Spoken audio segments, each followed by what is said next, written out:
I'd like to now welcome Liz Reilly up here.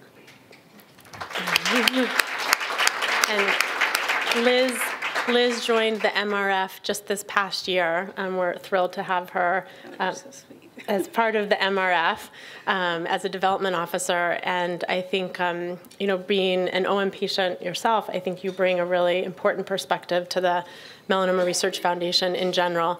And I think you'll see a lot of what Liz is doing behind the scenes is really powerful. And so Liz was going to help us celebrate OM engagement this past year. Yeah. So thank you. You're welcome. Thank you. Hi, everybody. I was diagnosed 2 years ago. I initially had TT therapy. I had regrowth. I had plaque. I had regrowth again, and then was enucleated last year. I am in charge of the gala program and fundraising for that. I also do a whole bunch of other crazy stuff, but my doctor was being honored in Colorado, and he nominated me, and so did Lauren, sweet little Lauren, to be a Courage Award recipient. And I went, and I thought, oh, I should work for the MRF, and I should be the voice for myself and do that. So I bugged them every single day to hire me for like 2 months until I think they finally gave in, and they did.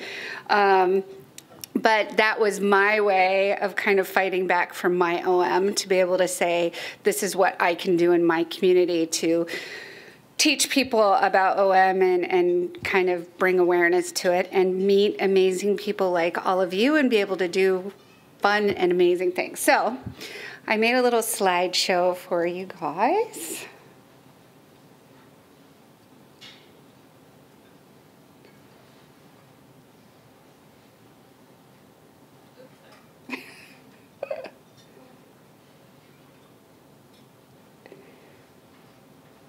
So this last year was our 20th anniversary for our Wings of Hope galas. We have them in San Francisco, Denver, Philadelphia, Chicago, New York, and Washington, D.C. Washington, D.C. and Philly are not going to happen this year, but last year they did. We made sure this year that we had ocular melanoma represented at every single one of our galas. Before, it was pretty cutaneously focused, I think. And we really have brought in a Vision of Hope Award for an ocular oncologist or an ophthalmologist, as well as Courage awardees that are ocular melanoma patients. So this is just a full list of what we've done, but we'll go through the slides and I'll kind of be able to show you all. That's me. And that's Dr. Scott Oliver in Denver, and there's Lauren. So this was how I was introduced to the MRF. Next. This was San Francisco, Dr. D'Amato. He was honored that year with a Vision Award. This was last year. So that was in San Francisco. Chicago, we had Marie Pucinelli. She and her father both have ocular melanoma. And what's great is now she is a co-chair for the actual gala. So she has stayed on so we could have more OM awareness in Chicago. New York was our 20th anniversary. We had a huge gala. We had about 500 people show up. It was a plated dinner. It was beautiful. We had an honoree. Her name was Gail Carr. She was beautiful, beautiful woman. She was there, and then we had President Carter also got a Courage Award, and he was too frail to come up and do it, but he did a video for us, and the video was pretty amazing because he not only talked about his journey, but he talked about his niece's journey. So let's listen to the video.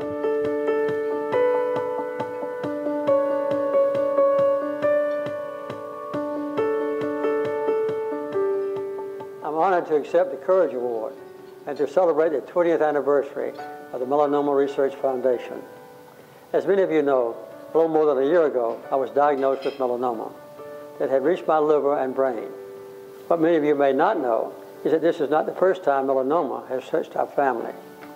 7 years ago, my great-nephew's wife succumbed to ocular melanoma. The differences in our two cases makes me pause. While there has been great progress in the melanoma research field, we still have a long way to go. Since 2011, we have seen encouraging breakthroughs in melanoma that have changed the treatment landscape and improved patient outcomes. If I had been diagnosed even 5 years ago, I may not be speaking to you today. But thanks to the tireless efforts of researchers, organizations like the Melanoma Research Foundation, and people like you who support their work, I am in remission. Wonderful progress has been made, yet there is still much work to do, and we must continue to look ahead. We are having more success treating melanoma at any point in history, but there are still far too many who won't experience outcomes like mine. In the same era that a 92-year-old man can overcome metastatic melanoma, families are losing young, strong, courageous fighters. I challenge each of you to continue to fight melanoma by supporting the Melanoma Research Foundation and raising awareness in your communities. You need to build on the momentum of the last 20 years to surge into the next 20. I'm grateful to accept this award and for the scientific advances made possible by Melanoma Research Foundation and those who support its important mission. As you look back on what has been accomplished in recent years, I urge you to look forward to what lies ahead. Thank you.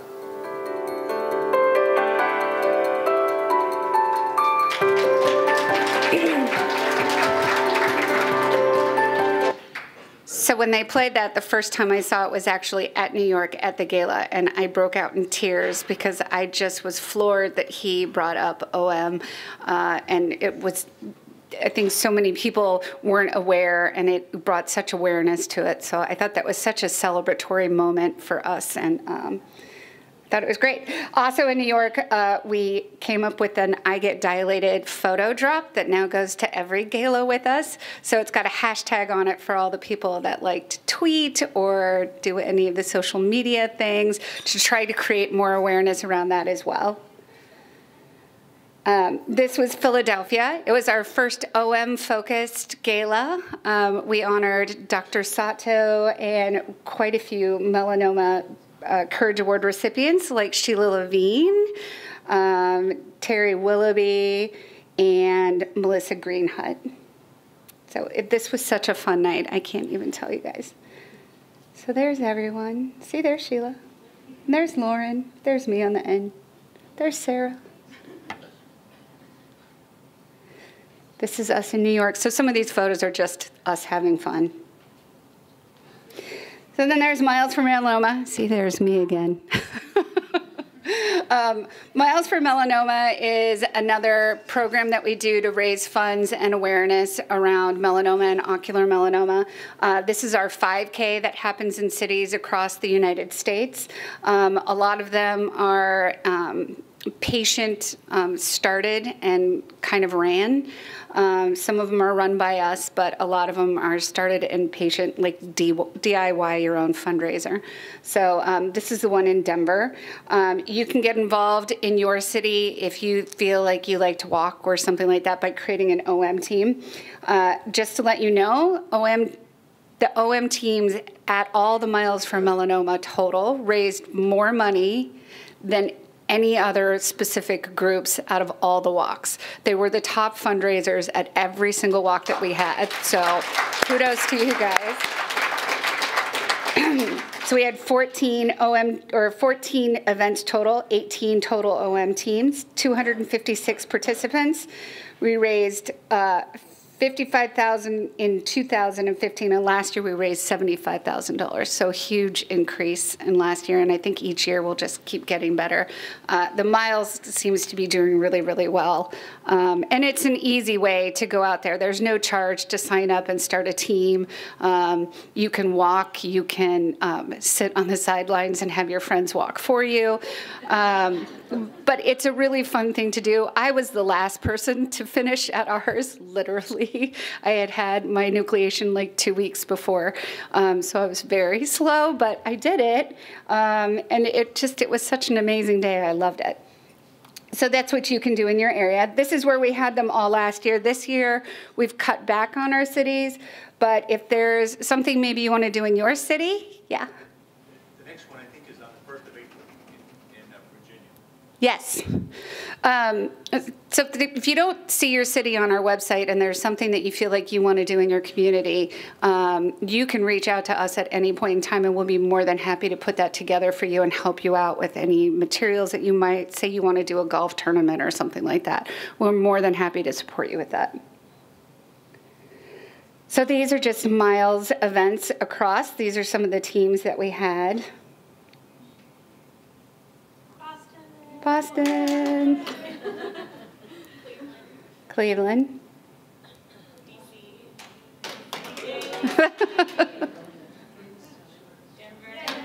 Yay. Yay, LA. That's a universal walk. It's a lot of fun. San Francisco. San Antonio, Texas. Is anyone here from Texas? Woo! Texas.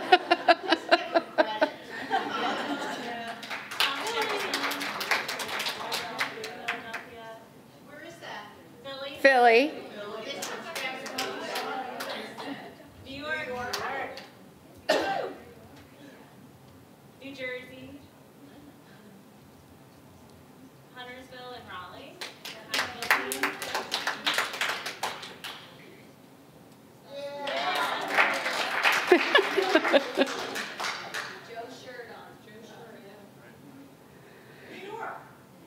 That is New York.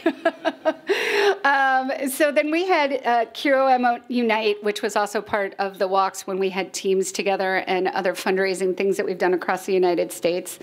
Last year we raised over $95,000 with the Unite campaign, and we reached 2.3 million people in social media outreach. And so that's all because of you guys. It's all because of everything that you do in our community. So I'd like to say thank you, and then I would like to say a personal thank you to everybody in the room that did the DIF campaign with us and shared your story on social media. It was so exciting to see people's different stories out there and having complete strangers react to it and hear. And I can't tell you how many emails I had of people saying they were going to go get a dilated eye exam because they just had no idea OM existed. So thank you very much. I am going to let you know that at the end of tonight, we have this I Get Dilated board over here. We would like all of you to take a pledge for the next year of what you're going to do in your community or with yourself on how you're going to either raise awareness or funds for ocular melanoma. It doesn't mean that you have to say, oh, I'm going to go raise $100. It could be, I'm going to tell 5 people to get a dilated eye exam, or I am going to tell my story to 4 people this year, or I'm going to get on social media and like the CureOM page, or something like that. That can be your commitment. It doesn't have to be monetary. But we'd like everybody to make a commitment to yourself and to the community of how you're going to create awareness. So we'd like you to write it on the board and sign it, and then next year we'll bring it back and see how far we made it. Yep. Well, congratulations to all of you. Thank you very much for everything you've done.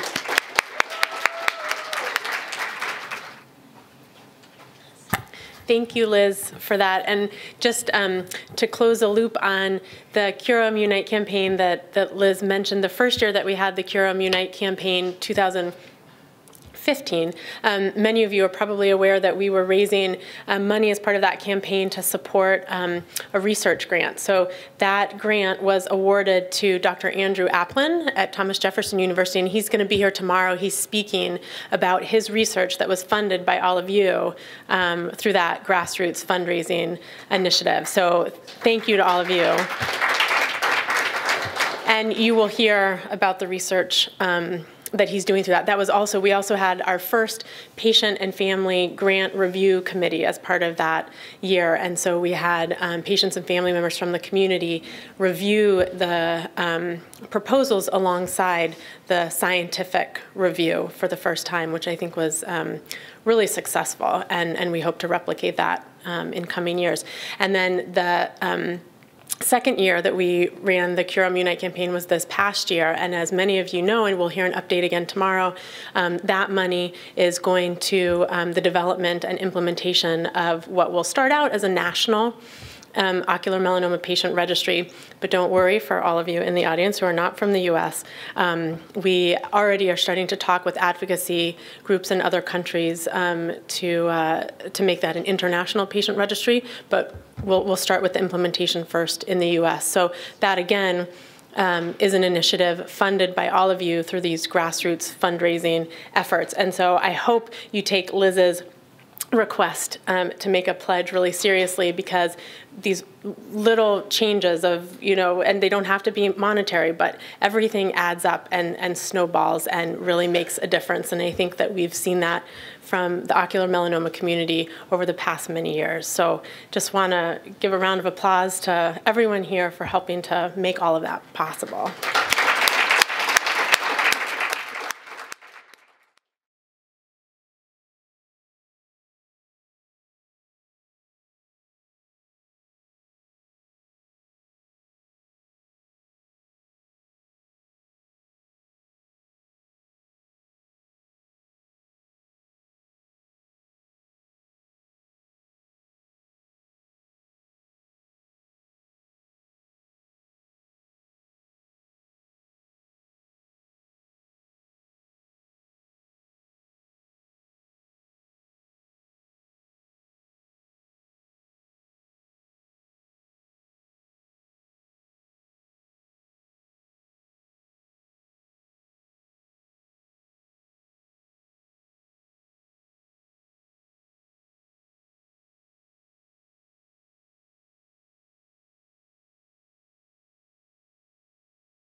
For those of you who I don't know, I'm Sarah Seelig, co-founder and director of the CureOM initiative. I'll tell you a little bit more about my story and the CureOM initiative in a minute, but wanted to start with a welcome from one of our board members, Mark Weinzierl, who couldn't be here today, so sent a video and trusted me to play it for all of you.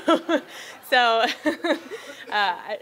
I apologize for this. The joke that I was going to say is that most of you in the room have one eye anyway, and so if you had two eyes, the video would be upright, but I'm sorry, since you have monocular vision, it's sideways, so it's not my fault, really.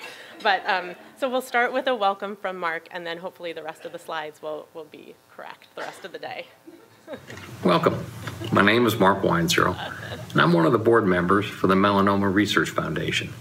And I apologize for not being able to be there in person, but I wanted to share a little bit about myself and the importance of the OM community within the MRF. You see, I also speak to you today as an ocular melanoma survivor. I was diagnosed with ocular melanoma back in 2007, and I am fortunate that as of today, there has been no evidence of spread of my cancer. I continue to be scanned on a regular basis and continue to stay aware of the latest developments in treatments and news. 6 years ago, I was approached by Sarah Seelig to be one of the founding members of the CureOM Advisory Committee. It was about this time that CureOM became an integral part of the Melanoma Research Foundation, and significant time and effort was put into making CureOM what it is today.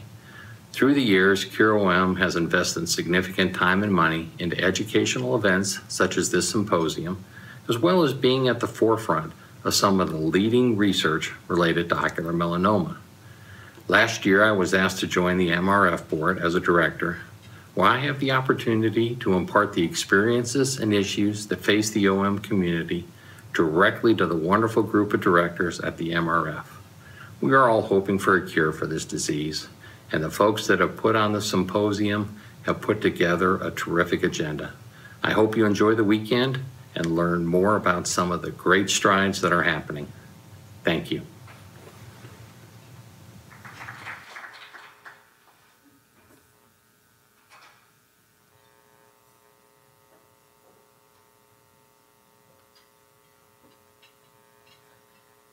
So Mark was really sad he couldn't be with us this year. He's been to most of the meetings. So you can report back to him that the video was sideways or not. We could keep it a secret in the room, but he really wanted to be here and send that message along. So my task is to tell you a little bit about CureOM as an initiative in the Melanoma Research Foundation, and then to get us on with the impressive program that we have today. Before I get into a little bit about the organization, I just wanted to acknowledge that for those of you who have been here before, you probably know this, and for those of you who haven't been to one of these meetings before, you may learn this. Today is going to be a really packed day, and I think for many of us can sometimes be an emotional day in different ways and sometimes unexpected ways. And so just want to invite everybody to kind of lean into the day and take time, you know, in and out of the room as need be. We've tried to have a program where there are different offerings, so if you want to be in here and hear some of the medical information, great. If you want to sit and chat with friends outside or go to a coinciding session, we've tried to have different options available depending on kind of where you are and what you want to know. I also just want to mention that we have a great team of social workers here today. We partner with Thomas Jefferson and their social workers actually to offer a virtual support group year-round beyond the meeting, and we partner with them for these meetings to help offer psychosocial support formally in groups and also throughout the day. So I just want to maybe Greg, Allison, and Brittany, if you're in the room, I think at least Greg is, and Brittany, sorry. Hi, Brittany. Okay.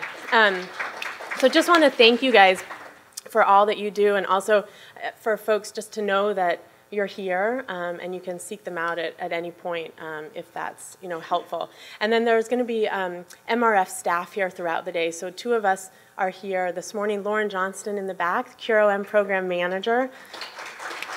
And I'm sure many of you have worked with Lauren in preparation for the meeting today. Lauren has been amazing, and she has done all the work behind the scenes to make this weekend happen. So thank you, Lauren, for everything. You can pull Lauren aside, pull myself aside, and then we'll introduce other MRF staff as they're here throughout the day.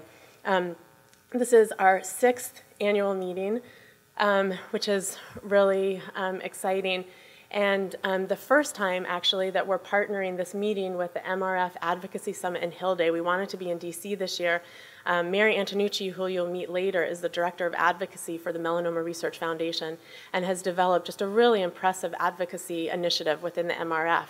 And we thought this was a great opportunity to have representation of the OM community in that space. And so I think a good number of you are actually staying through Sunday and Monday to be a part of those activities. So I think this is a great year to be able to pair with those meetings. And for those of you who can't stay, Mary will be here tonight, and we'll speak a little bit more to that. So with that, maybe I'll just give a little bit of background about CureOM and then introduce our first speaker of the morning. So my connection to OM, I'm a physician based in Boston.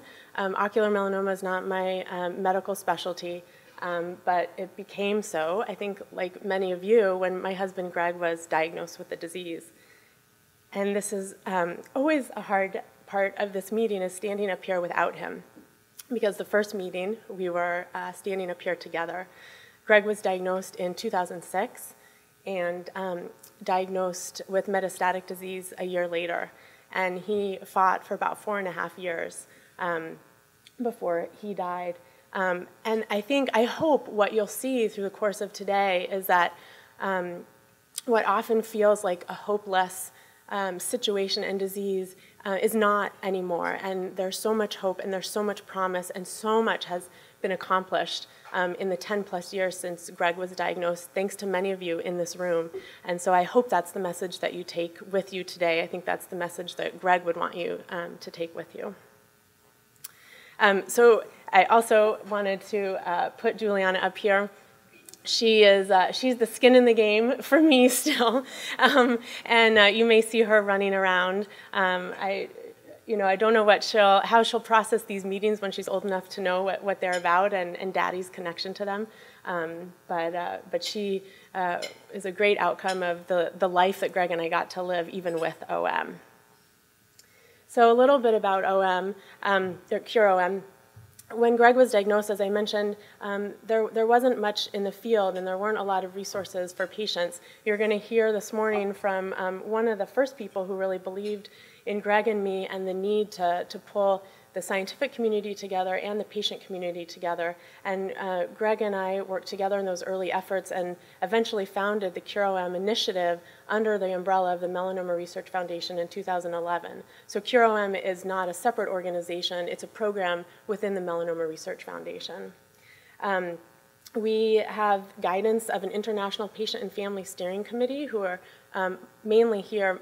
Most of the steering committee is here today. Mark Weinzierl is not here, as are a couple others, but we'll have the others of you stand up soon. We also have an International Scientific Steering Committee, focus on patient education and support. We'll show you a little bit about the scientific research we're supporting, and we've been able to award over $1 million in research grants over the past 5 years. Our mission is to support research and accelerate the development of effective treatments and ultimately a cure for ocular melanoma through innovative strategies, including international and interdisciplinary collaborations, to improve the lives of people affected by ocular melanoma by creating systems and programs to provide education and support and to advocate for the ocular melanoma community. And I think that last sentence is something we're really getting to do this weekend by partnering with the Advocacy Summit. So maybe those of you who are on the steering committee, would you mind standing? I just want to kind of recognize former Governor Kathleen Blanco, who's not able to be here today, Sam Barsky, Rob Cheek, Esther Damaser, who's not able to be here with us, Anne Marie Montijo, Chrissy Santana, also not able to be with us, Mark, you heard from, and Kim Roy. And just want to thank you all for all that you do to support us and to help make this possible. We also have scientific advisors, and this list is actually a little bit outdated, not because these folks on the list aren't still involved, but we have engaged a number of researchers and clinicians in new ways, and so we actually, the list of people who are involved from a scientific perspective is quite long, and you're going to hear from many of these folks today on the program. Just want to give you an idea of some of our initiatives.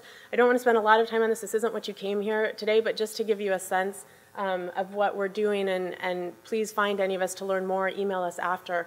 But this is a sense of some of the educational programming, where we've had our patient meetings. We try and move them around the country to make them more accessible to people. It's an annual meeting. Next year in Denver, just FYI, you can start planning now, the spring 2018. We have a webinar series online. We have educational materials. We host meet and greets in local communities. We have a buddy program. We have a new partnership, as I mentioned, with Thomas Jefferson University, where we have support groups, virtual support groups led by oncology social workers around the year. We used to just have it at these meetings. Now we have it throughout the year. Support grassroots organizing and fundraising. And as some of you may have heard from Liz last night, I'll talk a little bit about this morning, but we also have a number of different ways that folks can get involved through gala programs, through walks, etc. And so just some photos of some of these activities. This is an example of an education and awareness campaign we launched this past year, which some of you may be aware of, the I Get Dilated campaign, which we launched in November and is ongoing. So keep your eyes out for that. These are some of the materials for the I Get Dilated campaign. And you saw, for those of you here last night, you heard about the Wings of Hope galas. If you have questions about that. And sorry, Liz, I didn't introduce you this morning. Liz Reilly, do you mind standing up? Liz Reilly is a development officer at the Melanoma Research Foundation, and also an ocular melanoma patient. For those of you who were here last night, you heard from her. So if you have questions about any of these activities, she's the one to ask, and we're very lucky to have her with us here today. Many of you have participated in the Miles from Melanoma program that supports the CureOM Unite campaign. You'll be hearing more about the Unite campaign later today because you'll hear from a researcher who received an award supported by this, and you'll hear about our patient registry initiative, which has also been supported by the Unite campaign. And these are different cities that have been represented. Again, these are duplicates for those of you who were here last night. So briefly, research initiatives, we've given out a number of peer-reviewed research grants, and there are abstracts of those in your folder, so you can read about the research we're currently supporting. And you'll hear more about the patient registry initiative that we're supporting later today as well. And these are some photos from some of the scientific meetings, and including the picture in the bottom right just from yesterday, our patient registry working group. This is a picture of Dr. Applin in the audience, who you'll hear from later today, who is a recipient of the CureOM Unite Established Investigator Award. You'll hear more about his research later today. But just wanted to put some pictures up here for you to see that it's such a team effort, and that all of this work that you're seeing in these pictures is work that you directly supported with your efforts, walking those 5Ks and helping us do this. So this is such a team effort, and I just want to thank all of you for helping to make this possible, because as we started, there's just so much hope in the field right now, and we're doing this together. So just thought I'd throw up here some of the things that we're working on in this coming year, really to build on what we've done in this past year and to keep working with you all to help support the community, both the patient community and the research community. So I want to conclude with another part of this talk that makes me emotional, which is an excerpt from Greg's talk that he gave at the first patient meeting in 2010. And I always think it's a meaningful way to conclude. I remember first being diagnosed 4 years ago, and I remember feeling terribly alone. And over the years after my initial diagnosis, I remember countless times when I felt alone. I would speak the words ocular melanoma to my friends and others, and was typically met with reactions like, "What's that?" or "I've never heard of that," or "You can get cancer in your eye," or sometimes worse, just silence. Possibly the same reactions I would have had if someone talked to me about ocular melanoma before I was diagnosed. Coming into this weekend, things do not seem so rare to me, so unknown or so foreign. Instead, I feel at home and so comfortable in many ways. You understand. We understand. With this meeting, the series of doctors' meetings that have now taken place, and the new collaborations these treatment providers and researchers have formed, I feel ocular melanoma is becoming bigger and receiving more attention. It may still affect the same amount of people per year, but in many ways it feels to me that there is a momentum, an energy, a connection, and a community building amongst treatment providers and amongst all of us. This community, this coming together, not only feels so wonderfully supportive to me, to all of us, but honestly I feel in the end this is what it's going to take to put an end to this terrible disease and find the cure. So with Greg's words, I hope this is a productive and meaningful day for all of us.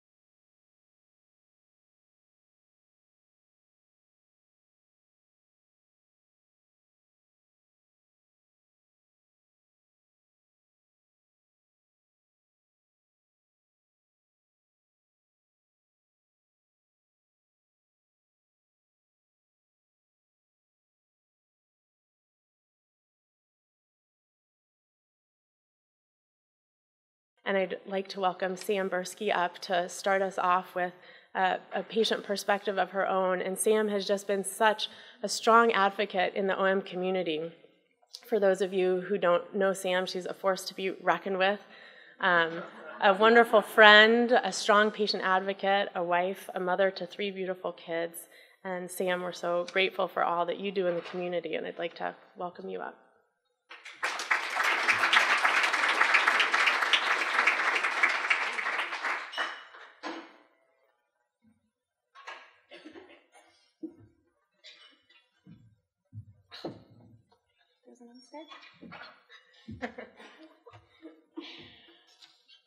Good morning, everyone. I am very honored to be amongst all of you, my community. I have not missed one of these since I was diagnosed, and this weekend actually coincides with a really big event for my family. My 11-year-old made it to Virginia State Champs Swimming. So yesterday I was in Blacksburg. Today I'm here, tomorrow I'm in Blacksburg. But I had looked at my husband and he said, "You cannot miss this." And I said, "Yeah, I cannot miss this." So he drove up there, I drove, yeah, he's going to drive back, I'm going to drive back there. But this is what we do because you guys are truly my community. I want to thank the Melanoma Research Foundation and the Curium Initiative for putting this together, for making these meetings possible. It is a huge undertaking. I've been part of organizing some of these, and the logistics are crazy. So I am really, really appreciative of the opportunity to be here and to be present at all of these meetings. Last year, Rob Cheek, with his British accent, had the pleasure of doing this presentation, and this year you get to listen to me with my South African accent, and good luck with that. I will say, Lauren, next year, you do have the very daunting task of being able to find somebody from a different continent to do the same thing. So I'll begin with my story, which began in August of 2011, really actually January of that year. My symptoms started in January. I was finally diagnosed in August of that year. At the time of my diagnosis, I was 38 years old, 3 children, 3, 6, and 9. And this is when community became really important to my family. My husband and I are both from South Africa, and all our family lives in South Africa. We're the only people living in the US.